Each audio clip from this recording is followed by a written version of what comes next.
যখন আপনার নামে কেউ বদনাম করে আপনার সামনে কিংবা আপনার পেছনে, আপনার প্রথম কাজ হচ্ছে আল্লাহকে ধন্যবাদ দেওয়া। পড়েন সবাই সুবহানাল্লাহ।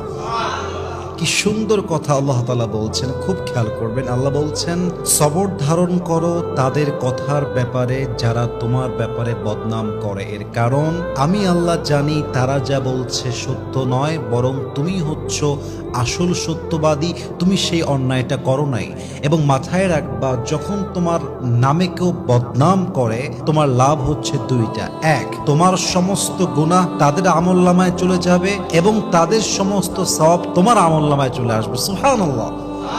তো যারা বদনাম করবে তাদের জন্য আপনি আফসোস করবেন যে ইস রে, আমার ভাইটা বোঝে না, আল্লাহ আমার ভাইকে তুমি হেদায়াত দান করো। কিন্তু মানুষের বদনামের জন্য, অন্যের চরিত্র নষ্ট হওয়ার জন্য নিজের চরিত্র নষ্ট করা, এটা বোকামি ছাড়া আর কিছুই হতে পারে না। ঠিক কিনা বলেন?